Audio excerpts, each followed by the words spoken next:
Hello ဒီနေ့ကတော့ညီတို့အကြောင်းအရာ၄ခုနဲ့ပတ်သက်ပြီးတော့ပြောပြပေးမှာပဲဖြစ်ပါတယ်မိတ်ဆွေအနေနဲ့လက်ရှိအခြေအနေနဲ့ပတ်သက်ပြီးတော့သိကျင်တာလားစီဝိုင်းနဲ့ပတ်သက်ပြီးတော့သိကျင်တာလားဘဝတိုးတက်ရေးနဲ့ပတ်သက်ပြီးတော့သိကျင်တာလားဒါမှမဟုတ်ရင်အခုလက်ရှိခံစားနေရတဲ့ situation အခြေအနေနဲ့ပတ်သက်ပြီးတော့ဘယ်လိုကြော်ဖြတ်ရမလဲဆိုတာသိကျင်တာလား Okay စိတ်ထဲရရင်မှတ်ထားပေးပါနံပါတ်1အခြေအနေနဲ့ပတ်သက်ပြီးတော့သိကျင်တဲ့သူတွေဆိုရင်တော့သိကြပါတယ်ချစ်သူရည်စားရှိနေရဆိုရင်တော့တယောက်နဲ့တယောက်နားလည်မှုတွေယုံကြည်မှုတွေအရင်အားထက်ပိုပြီးတော့အချိန်လေးတစ်ခုပေးစီခြင်းပါတယ်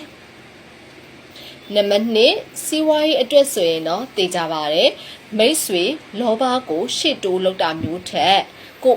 လက်ရှိနေတဲ့ငွေကြေးပိုင်းကိုပို့ပြီးတော့တုံးသက်တာမျိုးလေးတွေပို့ပြီးတော့လှုပ်စေချင်ပါတယ်ဒါဆိုရင်ရေရှည်မှာပို့ပြီးတော့အကြီးကျယ်အောင်မြင်လာပါလိမ့်မယ်နံပါတ်3ဘဝတိုးတက်ရေးအတွက်မိထားတဲ့သူဆိုရင်တော့သိကြပါတယ်မိတ်ဆွေအခုလက်ရှိကြောက်နေတဲ့အကြောင်းအရာပဲဖြစ်ဖြစ်အကြောက်တရားပဲဖြစ်ဖြစ်အဲ့ဒါကိုရင်ဆိုင်ကြည့်လိုက်ပါ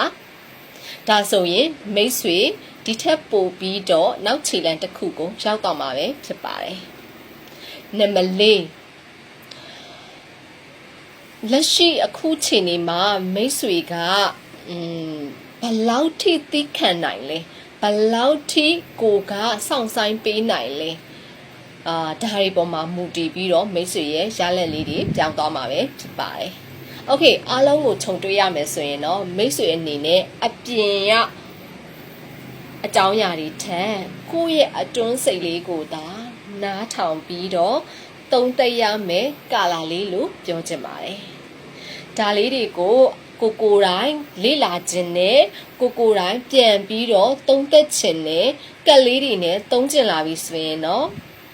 အလွယ်တကူလေ့လာလို့ရအောင်လုပ်ပေးထားတဲ့စာအုပ်လေးနဲ့မိတ်ဆက်ပေးပါမယ်အလေးကတော့ငင်းခုနကပြောသွားတဲ့အကြောင်းအရာလေးတွေကိုတော်တော်များများပါဝင်ထားပါတယ်ဒီမှာအခြေအနေနဲ့ပတ်သက်တာစီဝါရေးနဲ့ပတ်သက်တာကျန်းမာရေးနဲ့ပတ်သက်တာလက်ရှိအခြေအနေဘဝတိုးတက်ရေးငင်းမပြောတဲ့ကဏ္ဍပေါင်းနေတာပါပါသေးတယ်ဒါဆိုရင်ကဏ္ဍ2 4 6ခုအားလုံးကိုကောင်းတဲ့ advice ပေးရမယ့်အနေထားလေးတစ်ခုလည်းထည့်ပေးထားပါတယ်ဒါဆိုရင်ဘယ်မှာမှမရနိုင်တဲ့စာအုပ်လေးပဲဖြစ်ပါတယ်ဒီဟာကတော့ CYA2 ရန်နာလုပ်ငန်းစုရဲ့စာအုပ်လေး